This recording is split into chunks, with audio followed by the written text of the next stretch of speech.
La Escuela de Humanidades y Educación del Tecnológico de Monterrey en Campus Puebla les da la más cordial bienvenida a su podcast Atrévete a Saber, el nuevo espacio de divulgación del trabajo de investigación realizado por parte de los profesores de la Escuela de Humanidades y Educación. Les saludamos sus anfitriones, Rodrigo Esparza, Connie Castillo y Andrés Barradas. Bienvenidos y comenzamos. Atrévete a Saber es un espacio de divulgación del conocimiento generado por nuestros colegas dentro de la EGE como parte de su labor investigativa. El saber no solo nos permite conocer el mundo, sino también generar una reflexión crítica sobre este y sobre las diversas aristas de la dimensión simbólica del humano. Demos, pues, al conocimiento ese cariz de atrevimiento, de aventura para ir más allá de lo inmediato y evidente y construir una nueva forma de concebir la realidad que permita dar nuestra ilusión humana de plenitud existencial. En esta ocasión nos acompaña el doctor Rodrigo Ursid Puga. Muy buena tarde, Rodrigo, y ¿qué tal? Muchas gracias por estar Rodrigo, con nosotros. gracias a ti. El doctor Rodrigo Ursid Puga es nacido en Puebla, en México, el 15 de julio de 1981. Ha colaborado como catedrático en la Universidad Internacional Iberoamericana y en la Red de Universidades Anáhuac. Desde el año del 2018 es profesor de tiempo completo en el Departamento de Medios y Cultura Digital en la Escuela de Humanidades y Educación del Tecnológico de Monterrey en Campus Puebla. Imparte clases en el área de posgrado dentro de la especialidad Gestión para Liderazgo e Innovación Educativa. Además pertenece y coordina el Grupo de Investigación Política y Gestión Educativa. Es miembro del Sistema Nacional de Investigadores en las áreas de investigación, y sus áreas de investigación son innovación educativa, flexibilidad curricular y comunicación y planeación estratégica. Ha sido ponente en congresos y coloquios y ha publicado artículos en revistas indexadas. Pues muy bien, muchas gracias y pues comencemos. Antes de iniciar propiamente con la temática del texto, me gustaría hacerte una pregunta un tanto tangencial. Y esta es si consideras que el conocimiento es una suerte de esperanza para el ser humano. Yo creo que el conocimiento efectivamente se tiene que ir reforzando, ¿no? Creo que es un proceso y una característica sobre todo que todos los seres humanos tenemos, ¿no? Lo importante aquí es encontrar los canales y los medios idóneos para potencializarlo, para robustecerlo. Y bueno, sabemos que en un país como México, pues desgraciadamente no todos y todas tenemos la misma oportunidad de fortalecer este conocimiento, ¿no? Pero bueno, en la medida de lo posible, desde esta arista, ¿no? Pues podemos hacer lo propio y bueno, más bien, impulsar el conocimiento. Ok, muy bien. Gracias. El artículo sobre el cual vamos a conversar lleva por título Vínculo entre la programación original de Netflix y la enseñanza universitaria. Así es. Muy bien. Como pregunta inicial de arranque, ya propiamente en relación a lo que planteas en tu texto, ¿consideras que son compatibles el entretenimiento y el aprendizaje? Por supuesto. Sí, eso no cabe duda. Lo interesante aquí es que muchas veces el entretenimiento ha sido encasillado como eso, ¿no? Como una serie de minutos u horas en las que nada más te relajas y hasta ahí llega, ¿no? Pierdes el tiempo hasta cierto punto y no piensas en nada más allá.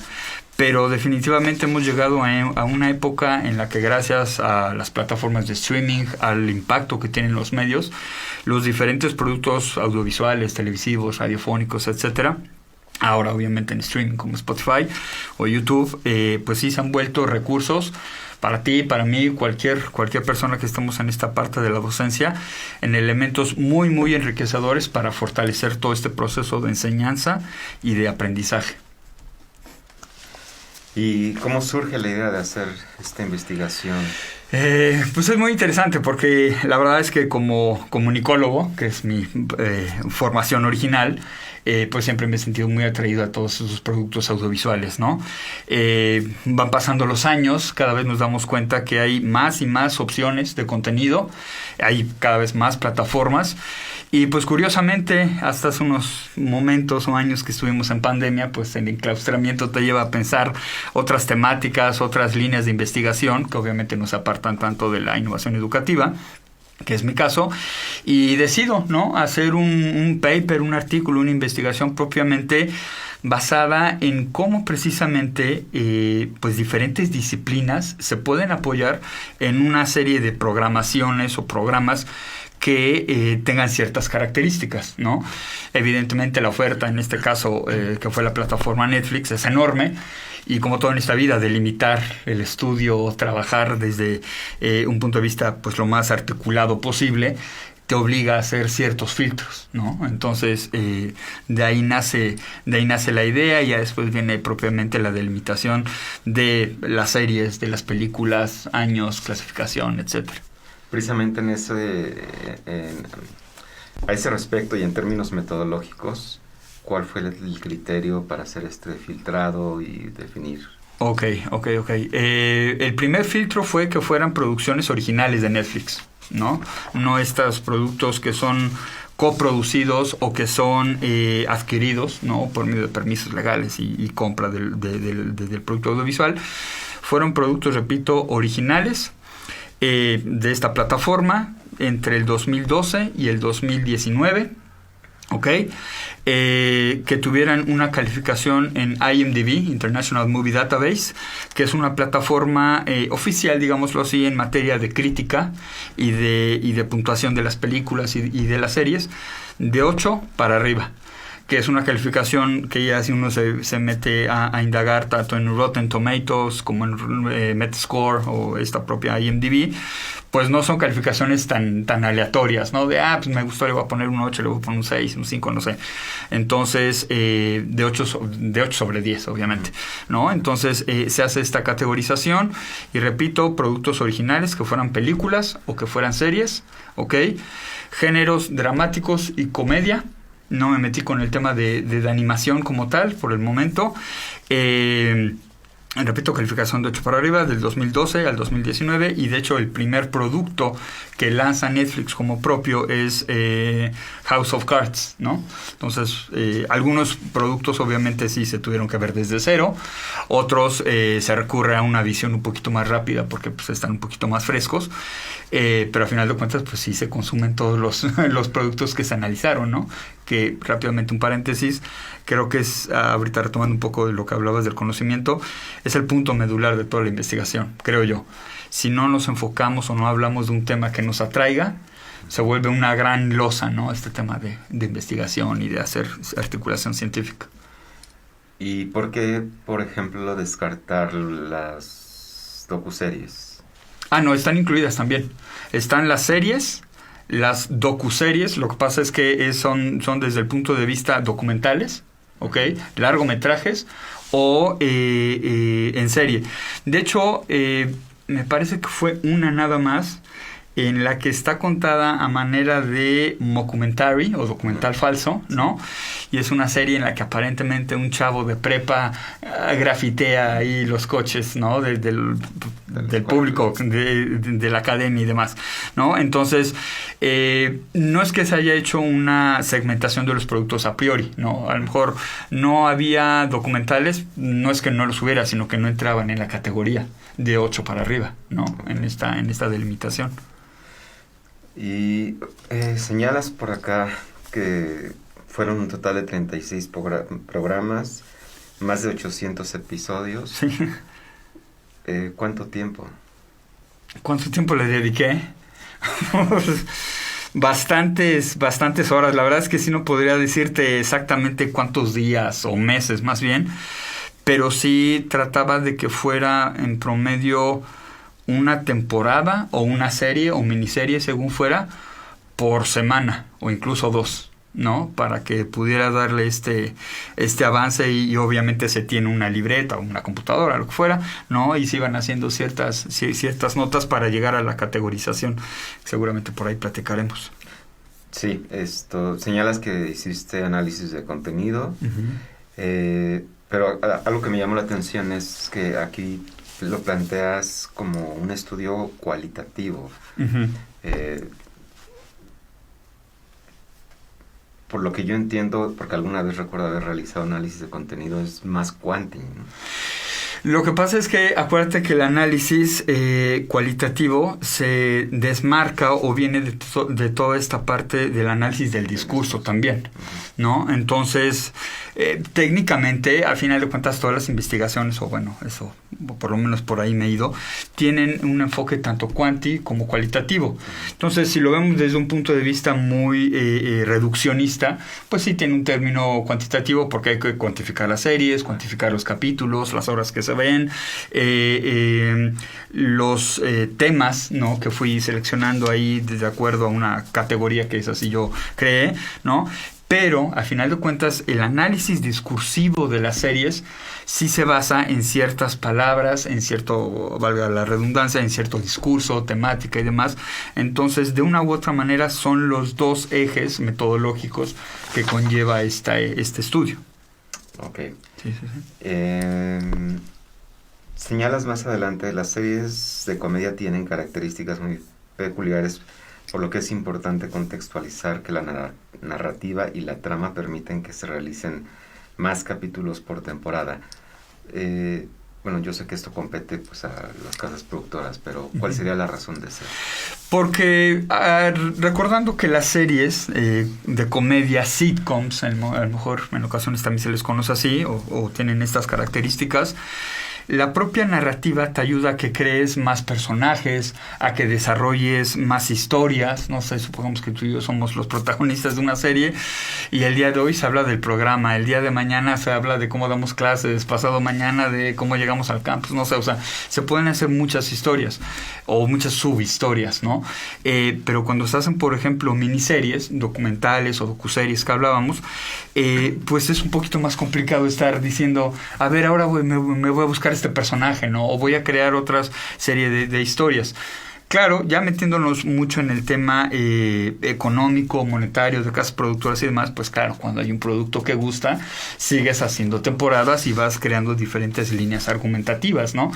Pero en particular, tú haces una revisión, no sé, de las series que has visto relacionadas con comedia y te darás cuenta que tienen mucho más temporadas que una serie de corte dramático, de suspenso y demás, ¿no? Por el tipo de narrativa que se tiene. Ok. ¿Cuál consideras que fue el principal reto o dificultad al momento de realizar la investigación?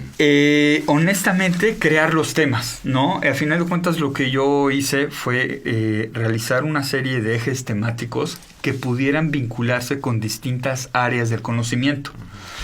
Pero cómo dejar de fuera o cómo incluir ciertos temas, o en qué me estoy basando, fue algo a priori, como te decía. Entonces lo que se hace es una lectura de diferentes líneas académicas, ¿no? De estudios que nos hablan de cómo distintas disciplinas abarcan temas, ¿no? Que van, no sé, aquí lo tengo por acá abierto: amistad, corrupción, crimen, dinero, familia, gobierno, música, racismo, poder, vaya, diferentes temas. Entonces creo que ese fue el mayor trabajo que me requirió el análisis, no más allá de ver las series y demás, sino hacer esta segmentación por temas o por tópicos, porque pues es complicado, ¿no? Decir qué temas se quedan y qué temas se van. Y hay dos categorías fundamentales, la de comedia y drama. Uh-huh. ¿Por cuál te decantarías de una y otra y por qué? Pues a lo mejor por la propia formación que tengo, la dramática, ¿no? La línea o el discurso dramático te permite tener una serie de diapasones actorales, de discursos por parte de las historias, en las que tú puedes ir abordando tanto de manera particular como de manera general la temática que quieres. La comedia, en particular, soy muy quisquilloso en esos temas. A mí me gusta mucho, por ejemplo, la comedia inglesa, ¿no? Uh-huh. Repleta de sarcasmo y de ironía. Monty Python. Cosas. Exacto, Monty Python, la versión inglesa de The Office, ¿no? Que son cosas mucho más, digámoslo, contraculturales, inclusivo, ¿no? Y no es este humor de pastelazo, de sitcom tan básico, ¿no? Incluso este humor inglés omite las risas que solemos escuchar ahí en segundos, terceros planos, ¿no? Es un humor mucho más inteligente. Y señalando ya una de manera puntual de estas series que analizaste, ¿cuál y por qué? Híjole, a ver, déjame, me voy aquí a mi acordeón.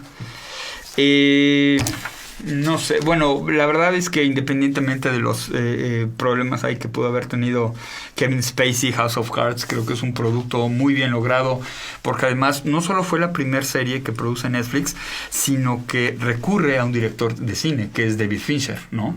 Como director de algunos capítulos y productor de la propia serie.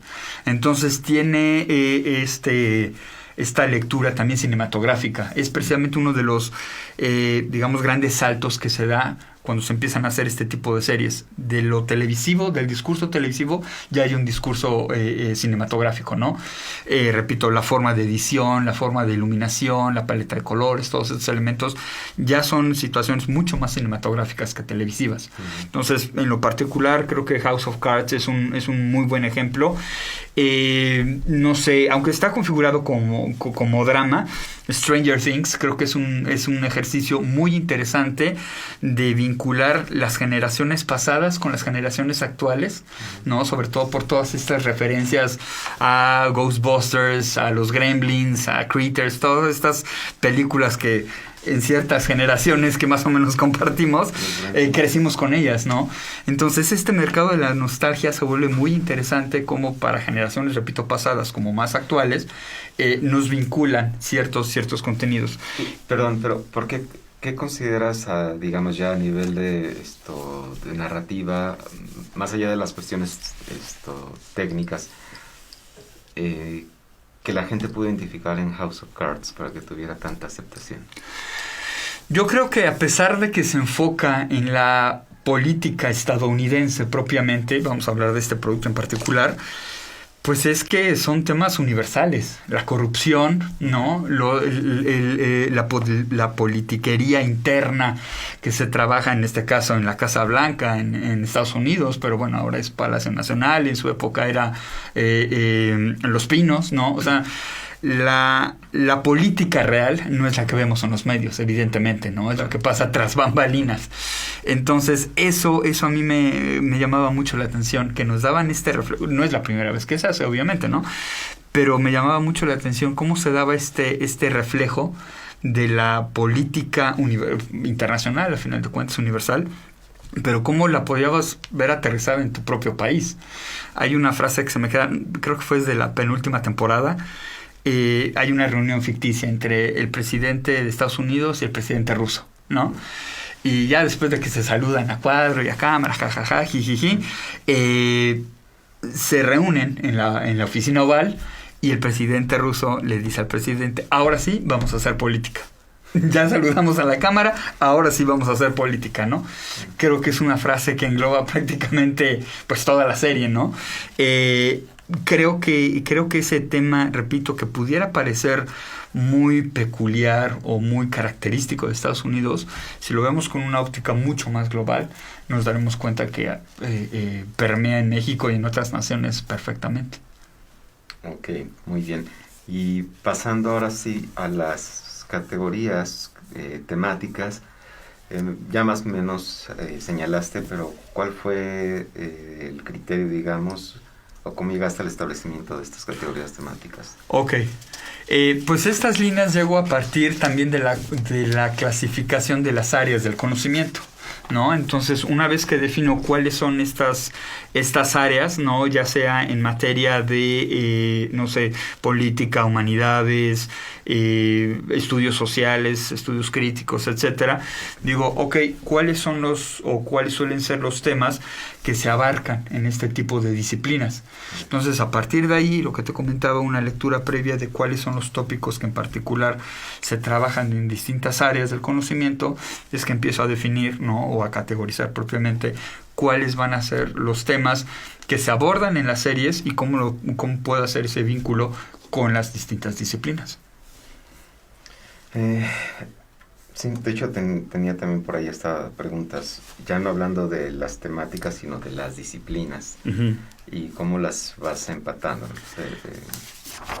Ok, las disciplinas las fui categorizando basado obviamente en diferentes planes educativos de algunas universidades, incluyendo por supuesto el TEC de Monterrey, y al final de cuentas lo que yo buscaba es que se abarcaran la mayor cantidad de conocimientos, ¿no? Desde ciencias exactas hasta ciencias un poquito más abiertas, como se les conoce, ¿no? O la parte de humanidades, la parte creativa,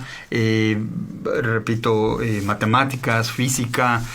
Obviamente está toda la parte de ciencias sociales o negocios, ¿no? En el caso a lo mejor administración de empresas o ciencias políticas, derecho, etcétera.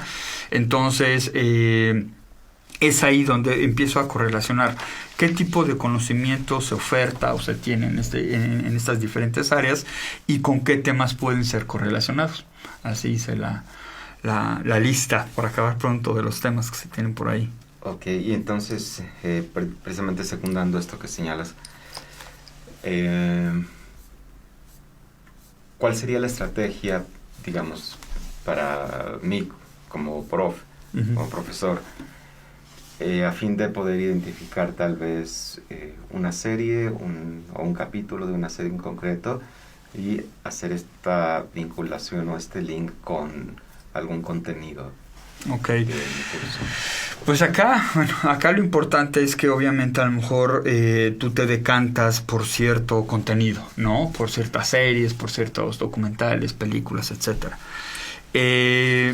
Si te decantas o prefieres ciertos productos es porque encuentras determinada afinidad, ¿no? Por tu formación, por las materias que uno da, ¿no? El distinto proceso de enseñanza y de aprendizaje que se tiene. Entonces, uno en automático pareciera más complejo que eso, pero créeme que es más sencillo. Uno en automático se acerca a este tipo de productos porque hay, repito, esta afinidad. Y la afinidad tiene que ver obviamente con el área en la que nos desempeñamos, en la que estamos trabajando y demás. Y dices, me acuerdo del ejemplo que platicamos en aquella reunión sobre esta película. Si a ti te gusta desde un principio o te acercaste a ella es porque hay, repito, cierto gusto por las narrativas, ¿no? En este caso que se habla de pues esta mujer que se va con sus hijos, inmigrante de Estados Unidos, bla, bla, bla, ¿no? Entonces, ¿por qué? Porque a ti te interesa de una u otra manera el tema.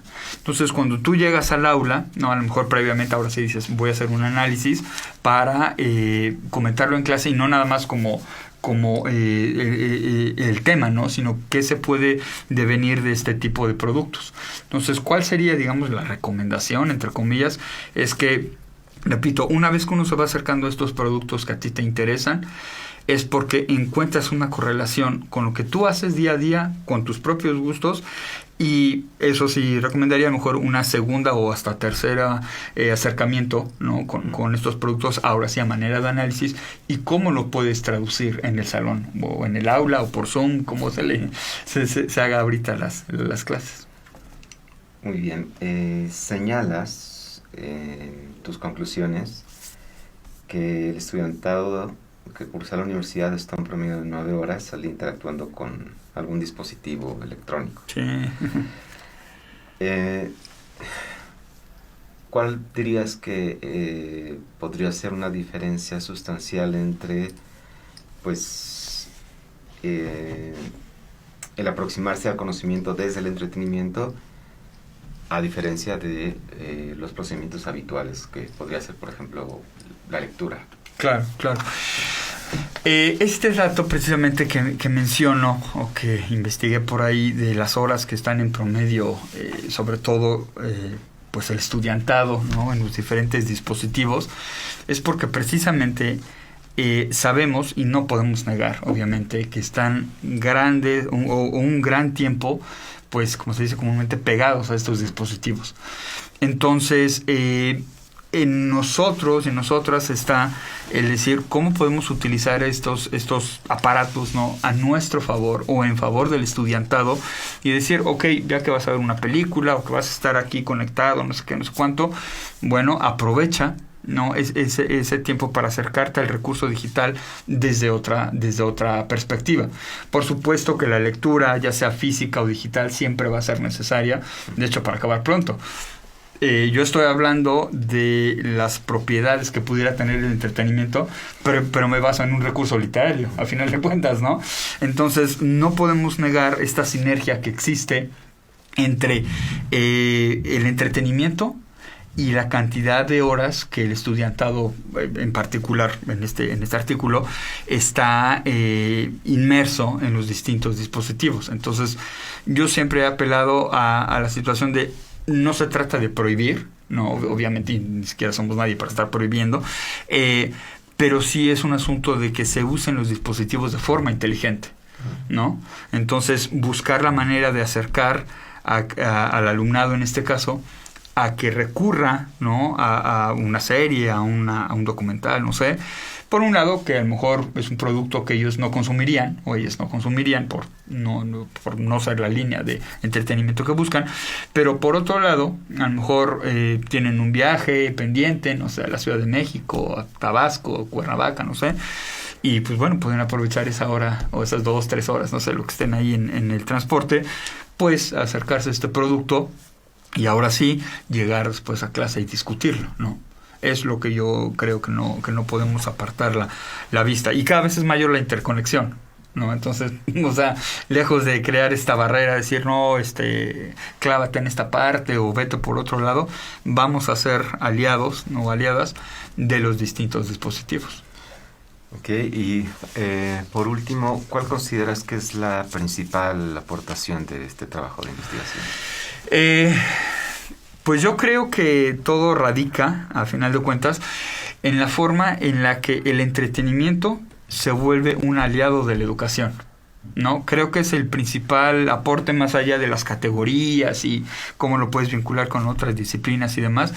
Creo que el principal aporte o sustento que pudiera apoyar a la investigación es que el entretenimiento se vuelve en un aliado de la educación, en tanto obviamente el profesorado también, porque pues viene la contraparte, lo sepamos utilizar de esa forma, ¿no? Y no nada más como bueno, pues vamos a distraernos viendo una película o una serie, ¿no? Y bueno, en este caso hablas en tu artículo sobre Netflix. ¿Qué otra alternativa podrías sugerir?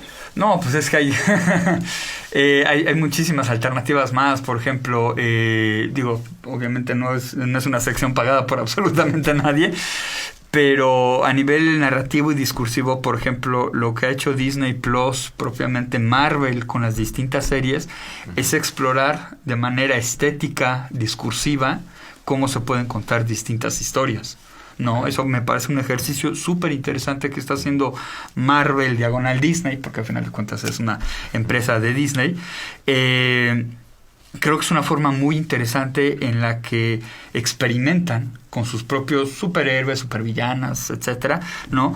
Y dicen, ahora voy a contar en forma retrospectiva, por ejemplo, WandaVision, ¿no? Que es un claro homenaje a todas estas series de los 40, de los 50, 60, 70, 80, 90, hasta los 2000, obviamente, de la televisión que forjó a Estados Unidos en particular, ¿no? Tenemos una serie, por ejemplo, Loki, que estéticamente es maravillosa, y recurre a esta cinematografía incluso de Wes Anderson, ¿no? Con los colores pasteles, hay una estética retrofuturista que se le conoce, ¿no? Entonces, por ejemplo, tenemos esta parte. Hulu, que es otra plataforma, está apostando por historias en las que las mujeres son las protagonistas. Y lejos de ser estos personajes sumisos o que todo lo aguantan, es todo lo contrario, ¿no? Es una situación de empoderamiento, de hacerse escuchar, visibilizarse, etcétera. Y, por ejemplo, tenemos otra plataforma como lo es HBO Max propiamente, en la que una vez más se comprueba que el contenido es lo más poderoso que tienen.